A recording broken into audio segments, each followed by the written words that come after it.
In this video, we're going to take a look at the Pelikan M805. Let's jump straight to the end with my thoughts on this pen.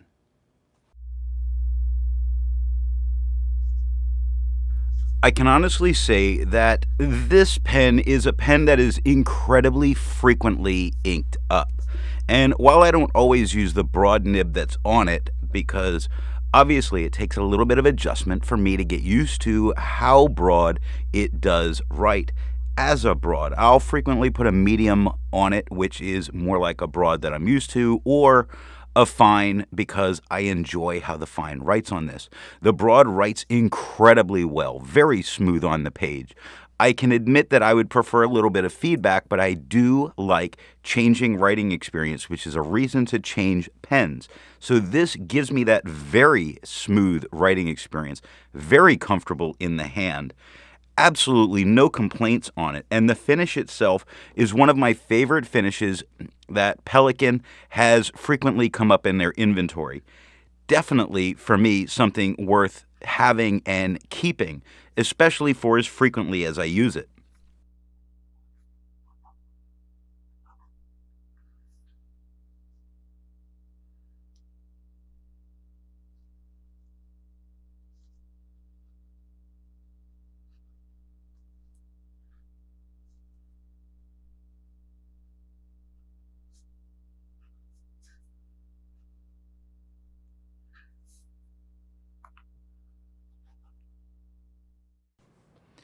Now that we know my opinion on the Pelikan M805, let's see how I got to that opinion, starting with the unboxing.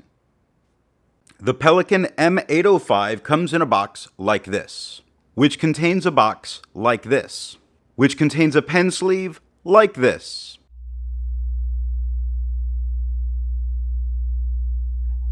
While we can certainly say that this is a luxury pen, I do like that the packaging that they come in tends to be fairly standard, and this one really is that. It does make storage of the pen in the box very useful to not have an odd-shaped box or an odd size.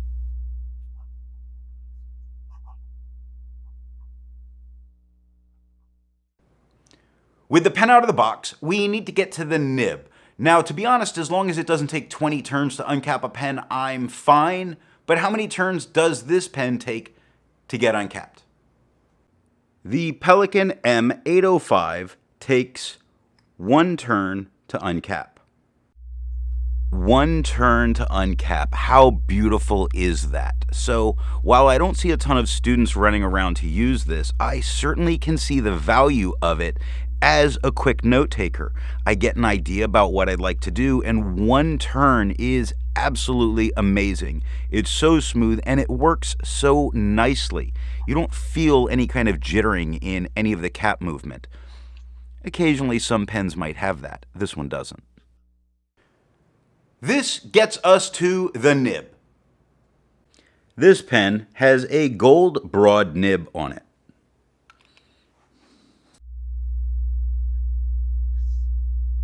Pelikan nibs are widely known for being absolutely beautiful to look at, and seeing the pictures, you can absolutely understand why. The scroll work and the logo in it is really very nice to look at. Now, I really do appreciate that this has a single tone nib, because whether the nib is gold or whether it's silver in tone, I prefer a single tone nib. If you enjoy videos like this, then be sure to hit the subscribe button. Now, let's ink this pen up.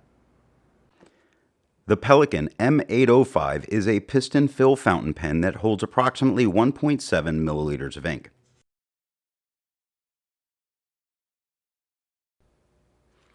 The ink of the day is Diatramentis Artist Green.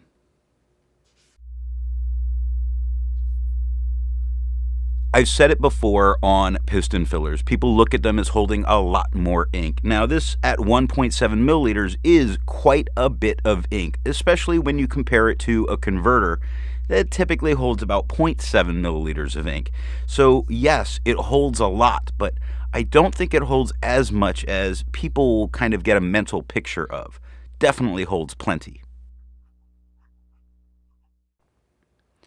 As a habit, I don't normally post my pens, but some pens need to be posted, and some people prefer to post their pens.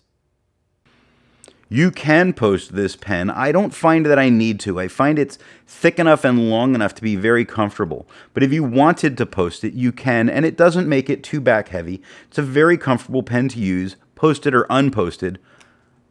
I just hold on to my cap. Now, the important part, the writing sample.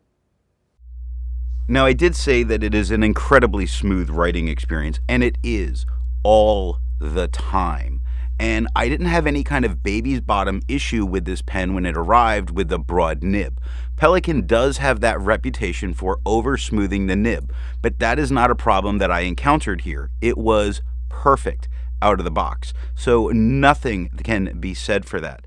I find the girth of the pen in my hand while writing absolutely amazing in its feel. It really doesn't make you want to squeeze too hard, and that helps not get hand fatigue while writing.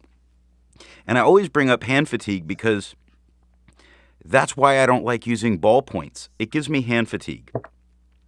This is absolutely very nice. I do find the nib soft to write with. It is soft. It's not an especially rigid nib. So I can say if you prefer a rigid nib, these may not be pens for you. It's not soft like the M1000, but it is softer than a bunch of other nibs that I have.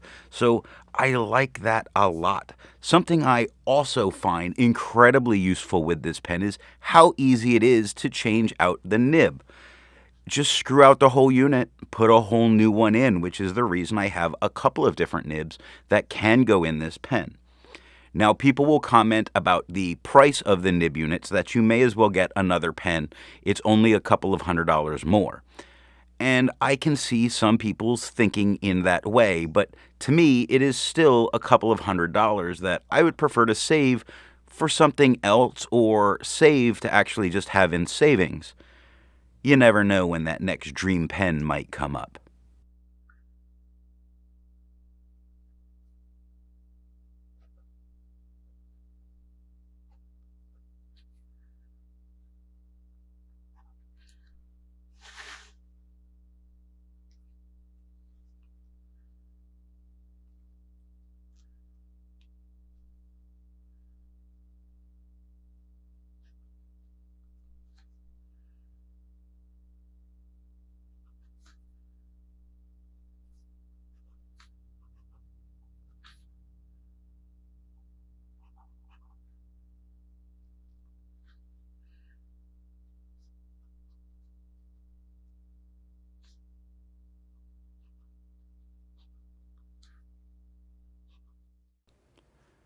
Now for something a bit more standard in comparing writing size. I use Namiki Blue to do this. Here it is with a Yovo Extra Fine on the left, medium in the middle, and a 1.1 stub on the right. As a broad nib, it is a broad, not quite a double broad, but it is certainly broader than I typically use when I'm using broad nibs, which initially starting out writing, I always forget about and wind up with my letters a little cramped. But by the end of a page, I'm usually doing much better at it, and if I'm using it for a whole day, the problem goes away long before lunchtime. But how does this nib compare to other nibs that I've used in writing size? Looking at the writing of a Pelikan M805 with a broad nib. Here it is next to a Mr. Pen Italics brand Chaplin's Tankard with an oblique italic nib. A Noodler's Neponset with a music nib. A Jinhao 159 with a 1.1 stub. A Sailor 1911 Standard with a music nib, which would be the same as a Tasha Spectrum, also with a music nib.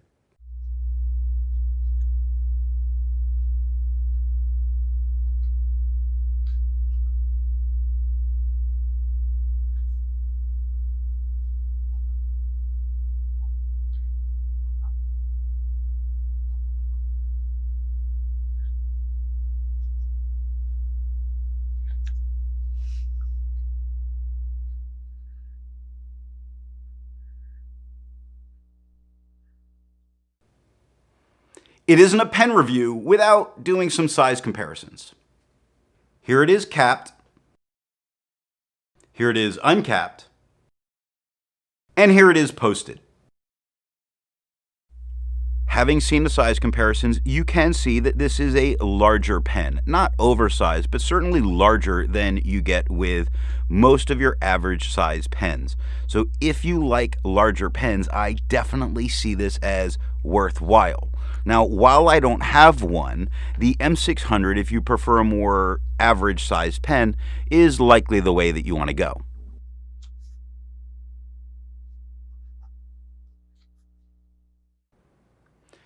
At this point, the pen is dirty. Let's make it clean again.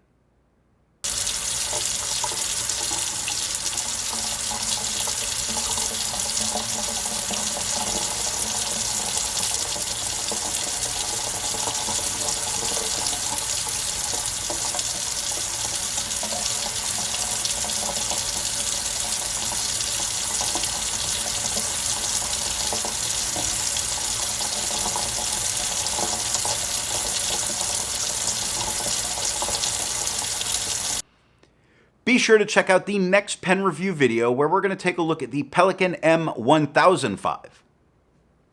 If you want to be able to support not just my channel, but any reviewer, then when you make a purchase, be sure to tell that retailer where you heard about it. Thanks for watching.